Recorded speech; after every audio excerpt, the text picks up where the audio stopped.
Hi hello மக்களே. இந்த போதில் இந்த தண்ணி தாங்க மாத்தூர் தொட்டி பாலத்திலேருந்து போய்கிட்டு இருக்குது. இது நான் அந்த சைட்லேருந்து இந்த பக்கம் வந்துட்டேன். இதுக்கு முன்னாடி ஒரு தடவை நான் வந்திருக்கிறேன் தொட்டி பாலத்துக்கு. எனக்கு பாதியிலே வந்துட்டு பயமாக இருக்குன்னு சொல்லிட்டு ரிட்டன் போயிட்டோம். இந்த தடவை ஃபுல்லாக வந்துட்டு நான் ரிட்டன் போகும்போது தான் நான் இந்த வீடியோ எடுக்கிறேன். பாருங்களேன், பார்க்குறதுக்கு எவ்வளோ அழகாக இருக்குது, பயமாகவும் இருக்குது ஒரு சமயம்.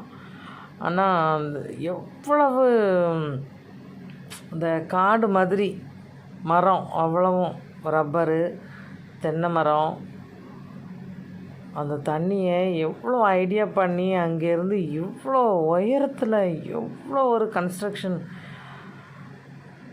அது அவங்க பிளான் பண்ணி இந்த தண்ணியை இப்படி தான் இந்த பக்கத்து ஊருக்கு கொண்டுட்டு போகணும் அப்படிங்கிற பிளான் பண்ணி கொண்டு போயிருக்காங்க. பாருங்களேன், நம்ம நிறைய இடத்துல பார்த்துருப்போம், பைப்லைன் போட்டு பெரிய பெரிய பைப்லைன் போட்டு தண்ணி போகும்.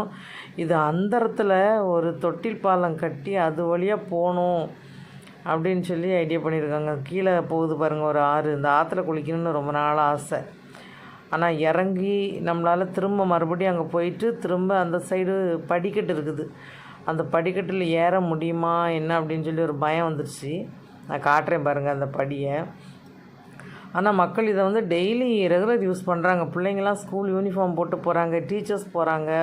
இதாக இருக்குது பாருங்கள் இந்த படி. எனக்கு பார்க்கறதுக்கே அழகாக இருக்குது. நெக்ஸ்ட் டைம் ட்ரை பண்ணணும்.